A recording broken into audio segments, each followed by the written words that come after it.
Bonjour tout le monde. Nouveau format comme vous l'avez sans doute remarqué parce que je suis debout et c'est une très grosse différence. Non, plus sérieusement, aujourd'hui nouveau format, j'ai décidé de créer un nouveau concept, honteusement pomper un nouveau concept au JDG, puisqu'aujourd'hui je vous parle d'un de mes albums préférés. Donc c'est un nouveau format que je vais utiliser de temps en temps parce que ça me permet de faire des vidéos qui sont un petit peu moins chronophages, pour utiliser le beau vocabulaire. Parce que malgré tout, voilà, les épisodes Ben le bricoleur ou test de guitare, ce genre de trucs. D'ailleurs, il y en a un qui arrive, un nouveau test, mais j'ai pas encore eu le temps de le tourner, donc voilà. Ça me demande beaucoup de temps et de travail, et du coup, ben, en parallèle du lycée, ce genre de trucs, je suis obligé de limiter un peu les gros concepts. Donc, petite vidéo aujourd'hui où simplement de manière très posée, je vous parle d'un de mes albums préférés. Alors oui, quand je dis honteusement piqué au JDG, c'est complètement vrai, hein, puisque lui, il a sorti il y a quelques mois son nouveau concept Ces jeux qui m'ont marqué, dans lequel il parle de manière posée de jeux qui l'ont marqué dans son enfance ou dans sa vie de joueur. Donc ouais, vraiment, je lui ai complètement piqué le concept. Hein. Et donc dans ce nouveau concept, je vous propose de vous parler un petit peu de mes albums préférés de manière beaucoup plus posée, pas scriptée. Voilà, c'est pas du tout écrit comme vidéo. Et voilà, je vous parle de certains albums qui m'ont marqué de par leur ambiance ou leur côté artistique que j'appréciais, ou simplement juste des albums que j'aime bien, sans raison particulière. Et donc aujourd'hui je vous parle d'un des albums qui a vraiment été super important dans ma vie de musicien, si on peut me considérer comme tel. Et donc on ouvre le bal, cette fois-ci avec Ziltoid the Omniscient de Devin Townsend. Alors Ziltoid, qu'est-ce que c'est? Je vais utiliser Ziltoid parce que c'est beaucoup plus court et ça sera beaucoup plus simple à dire. Donc Ziltoid, c'est un concept album sorti par Devin Townsend en 2007 qui met en scène le personnage de Ziltoid, dont on reparlera évidemment plus tard. Et donc l'histoire de ce personnage éponyme Ziltoid, c'est qu'il vient de la planète Ziltoidia qui est en train de crever tout simplement, et pour la sauver et sauver son espèce, il a besoin de trouver le grain de café ultime une fois traduit en français. Voilà, donc déjà de base on part vers quelque chose d'assez marrant. D'ailleurs, petit fun fact, si c'est simplement le grain de café ultime, c'est tout simplement parce que Devin Townsend a consommé une quantité astronomique de café pendant l'écriture de cet album, et je trouve ça juste marrant que ce soit son sidekick en fait, que ce soit son alter ego à travers ce concept album. D'ailleurs en parlant de ça, Devin expliquait que la création de Ziltoid c'était quelque chose de vraiment essentiel pour lui parce il a énormément de difficultés à être à l'aise en public ou ce genre de choses, et Ziltoid pour lui était un pont pour se transférer dans quelque chose d'autre qui puisse dire à peu près tout ce qu'il voulait sans avoir la complexité de l'anxiété sociale ou ce genre de choses. Parce qu'on peut être une rockstar et quand même avoir un petit peu de difficulté à parler.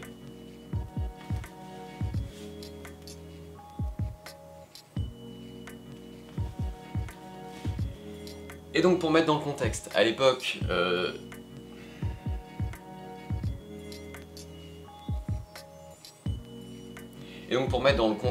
de l'univers de Devin Townsend, qui est quand même super large et super vaste, pour s'y retrouver c'est la merde, hein, on va pas se mentir. À l'époque, Strapping Young Lads n'existe plus. Devin y a déjà mis fin à ce projet-là. Le Devin Townsend Project n'existe pas encore, il arrive seulement 2 ans plus tard, et on est donc sur la période où Devin décide de se concentrer plus sur sa carrière solo, alors qu'on va pas se mentir, toute sa carrière est solo parce que c'est toujours lui qui est un maximum à l'arrière de l'écriture. Mis à part sur les derniers albums du Devin Townsend Project, ça a toujours été lui qui était globalement derrière les manettes. Et donc on est sur cet album qui est entièrement composé, écrit, enregistré par Devin, seul dans son home studio de l'époque, donc de 2007, hein, quand on voit son studio d'aujourd'hui c'est déjà la classe, mais à l'époque ça devait être un petit peu moins... Voilà. Et donc c'est un album qui produit seul, chez lui. Il expliquait que c'est une période où son fils était né 1 an plus tôt et qu'il voulait vraiment passer plus de temps avec sa famille tout en réussissant à allier développement artistique, et du coup bah, c'est logique que cet album à cette époque là il soit entièrement enregistré uniquement par lui et littéralement dans sa chambre quoi. Et quand on écoute le résultat, ça a pas du tout l'air d'être enregistré hors d'un studio, d'un grand studio, hein, parce que ça a même été mixé par lui. C'est quand même la classe. D'ailleurs pour l'anecdote, pour la batterie, Devin n'étant pas batteur, en fait il joue tous les instruments, il chante, c'est lui qui a fait les back vocals, c'est lui qui a écrit toutes les parties, mais comme il joue pas de batterie, et qu'à l'époque il avait pas de batterie, il a utilisé Easy Drummer 2 avec ce plugin, qu'il se trouve que, ah tiens, quel hasard, j'utilise aussi, mais bon, peut-être de manière un peu moins brillante. Alors Ziltoid a eu une suite en 2015 sur le double album Z2, Z2, on va dire, et donc avec son standalone Ziltoid Dark Matters, que j'aime beaucoup. J'ai beaucoup écouté cet album, mais que j'aime moins par rapport au premier, parce que je le trouve un peu plus mainstream, c'est plus de la grosse prod avec des gros effets, il fait plus comédie musicale le 2 que le premier, et j'aime énormément l'ambiance du premier, mais ça on y reviendra juste après.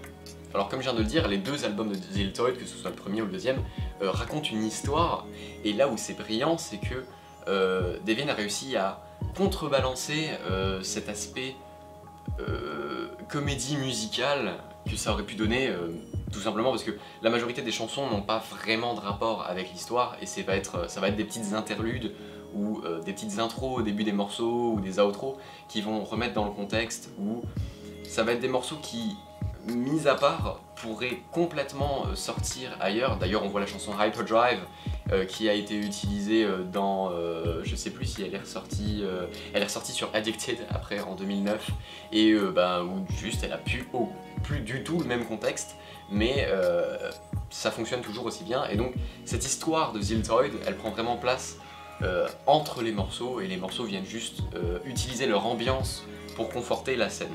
Et j'ai horreur des comédies musicales, je trouve ça. Je suis comme le Planet Smasher, je déteste ça, donc c'est pas une mauvaise chose qu'il ait évité ce trop.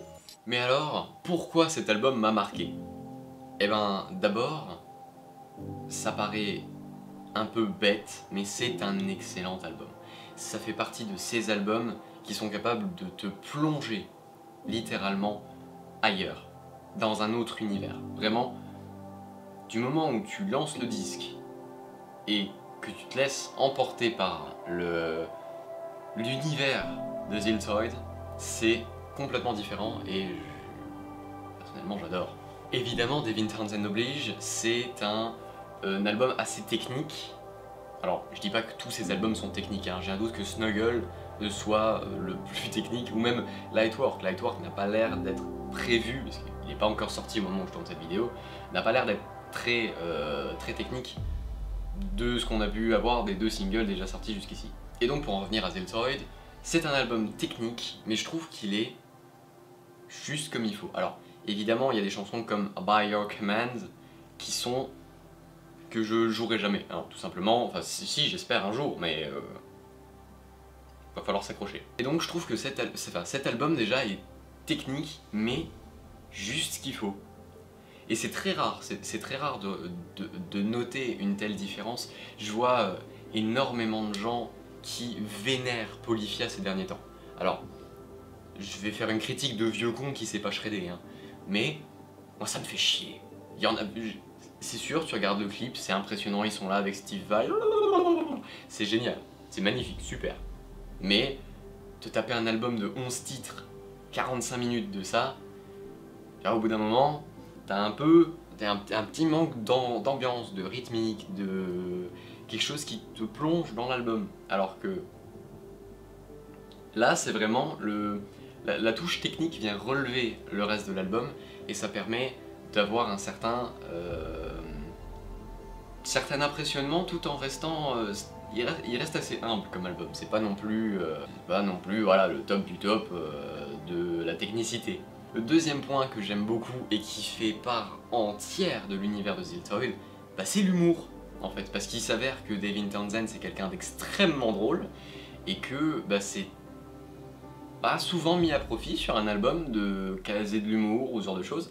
Je sais que sur scène, il est juste hilarant, il tape de ses mimiques, voilà, moi je suis le summum du fan, je ne peux rien dire, mais c'est déjà quelqu'un de très drôle et il a complètement mis cet aspect-là à profit dans Ziltoid, qui... Ouais, Ziltoid est marrant, Ziltoid est très drôle. Après c'est un petit peu plus mis en avant sur le 2 que le 1, mais je conseille énormément d'aller les écouter tous les deux, parce que c'est vraiment très drôle. Je pense notamment à la chanson Ziltoidia Attacks, où ça se termine avec Ziltoid qui se tape un trip de Guitar Hero, où voilà, il est content parce qu'il est super fort à la guitare, ou Planet Smasher qui est assez drôle sur sa fin, où c'est quand même un mangeur de monde, un dévoreur de planètes, et qui se barre en disant je déteste les comédies musicales. Et donc c'est plein de petits détails super bien cachés, mais qui sont super drôles. Et sur le 2 aussi, il y a voilà, Captain Spectacular qui meurt, et en arrière-plan, vraiment tout au fond, on entend juste Ziltoid faire des oh crap! The pain of his brother dying pierces his withered heart. Oh, so lame! Voilà, c'est très drôle, j'aime beaucoup. Pour finir, je pense que le point le plus important de cet album Ziltoid, et je l'ai déjà évoqué un petit peu avant dans la vidéo, c'est l'ambiance, l'univers mis autour de cet album que je trouve merveilleux. C'est... Si cet album est aussi haut dans mon classement, et c'est un album auquel je reviens toujours, voilà, c'est un album, je sais pas quoi écouter, bam, je tape Ziltoid et tout le monde il est content. C'est vraiment l'album où tu te poses, moi je sais que ça m'arrive énormément de l'écouter dans mes trajets en bus ou ce genre de choses, tu te poses, tu fous ton casque et tu laisses les 3 delays et les 14 reverbs t'emmener complètement ailleurs et te transporter littéralement dans un autre univers. Et ça, je pense que c'est ce qui est le plus important dans un bon album. Pour faire un bon album, il faut un bon univers, il faut que cet album se transpose, se transmet. En fait, Ziltoid, c'est vraiment une représentation sonore de qu'est-ce que ce serait l'espace. Qu'est-ce que ce serait une guerre galactique, et qu'est-ce que ce serait un délire complètement loufoque, mais aux proportions gigantesques. D'ailleurs, si vous voulez une anecdote un petit peu marrante, la marionnette de Ziltoid, c'est tout simplement donc une marionnette que Devin a fait lui-même à la maison, mais en plus, les cheveux de Ziltoid sont les vieilles dreads dégueulasses de Devin Townsend, qu'il a collé sur la marionnette après que sa femme l'ait convaincu de se raser la tête, parce qu'on va pas se mentir, la misère capillaire, voilà, valait mieux supprimer.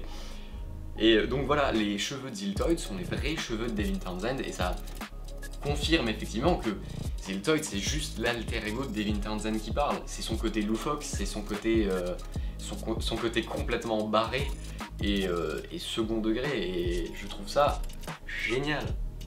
Et donc pour terminer là-dessus, déjà je devrais citer 3 morceaux que j'aime tout particulièrement sur cet album. Donc je dirais Planet Smasher en numéro 1, c'est j'adore. Il y aura peut-être une cover qui arrive bientôt, et si vous savez la particularité de la chanson Planet Smasher, vous saurez dire qu'est-ce qui arrive comme test de guitare. Je dirais Solar Winds en deuxième. Cette chanson est juste sublime. Il y a une version acoustique là-dessus de Solar Winds qui est juste merveilleuse, que ce soit la version acoustique ou la version album normale avec la direction artistique habituelle de Devin ou de l'album. Je trouve que Solar Winds est vraiment... C'est une chanson qui fait 7 ou 8 minutes je crois, c'est la chanson qui instaure le cadre de Ziltoid, parce que autant au début la tracklist est extrêmement importante sur cet album, By Your Command va être très... c'est celle qui est toujours le plus jouée en live ou qui est le plus appréciée des fans. Moi j'aime beaucoup, c'est vrai qu'elle est bien, ça va être ma troisième. Voilà, la troisième ce sera By Your Command.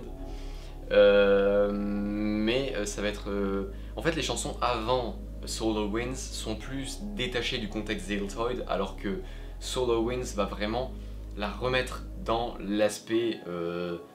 va créer cet aspect spatial sur tout l'album, et les morceaux qui suivent après continue dans la même lignée jusqu'à terminer avec les derniers morceaux qui sont beaucoup plus impactants. Et d'ailleurs la chanson se termine avec l'outro Tall Latte qui n'a rien à foutre là en fait, hein. Vraiment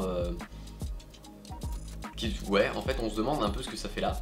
Parce que donc faut expliquer qu'à la fin de l'album, Ziltoid va voir le Omnidimensional Creator, donc littéralement Dieu, qui est juste un gros hippie, et qui lui explique qu'il est juste une marionnette, et qui sert à rien d'autre qu'à exprimer les sentiments de quelqu'un d'autre. Et l'album se termine, coupure, et on se retrouve dans un Starbucks avec un Devin Townsend surpassé par les commandes, qui fredonne et qui se fait rembarrer par son manager parce qu'il va pas assez vite. Hey, slacker! Wake up! We got people standing here in line. You're sitting there daydreaming. Come on, we got 2 venti white chocolate mochas, a tall Americano, and a grande cappuccino. Get your butt in gear, come on! Oh, sorry.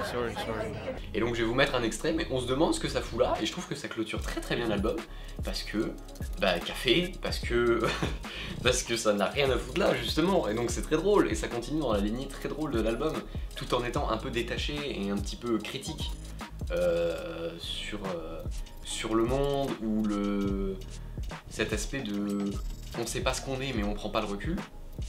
Je sais, je pars énormément en couille dans cette vidéo, c'est complètement déstructuré, c'est pas scripté, voilà, je vais faire ce que je peux au montage mais c'est particulier.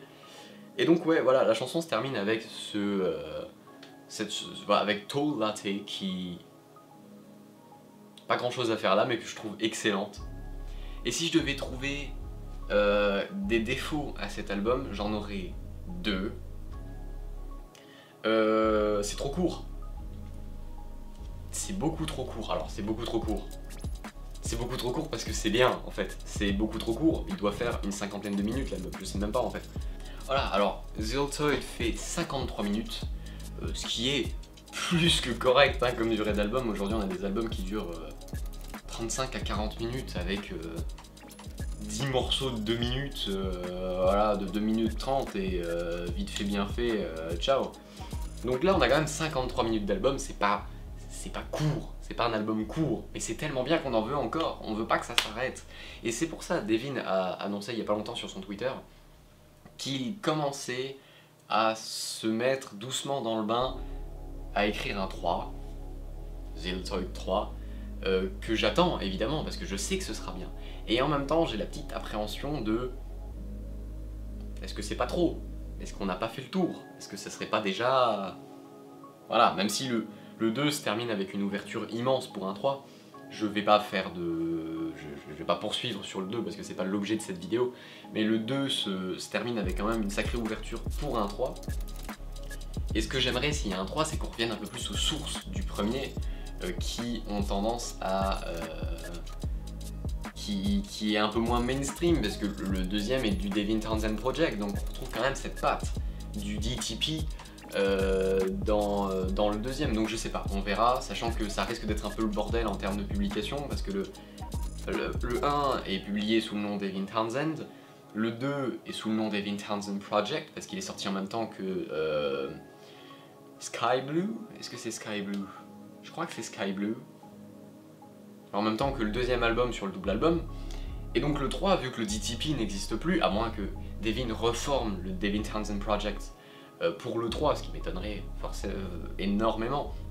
Mais donc le 3 serait à nouveau sous licence Devin Townsend, voire même éventuellement sous licence Ziltoid tout court.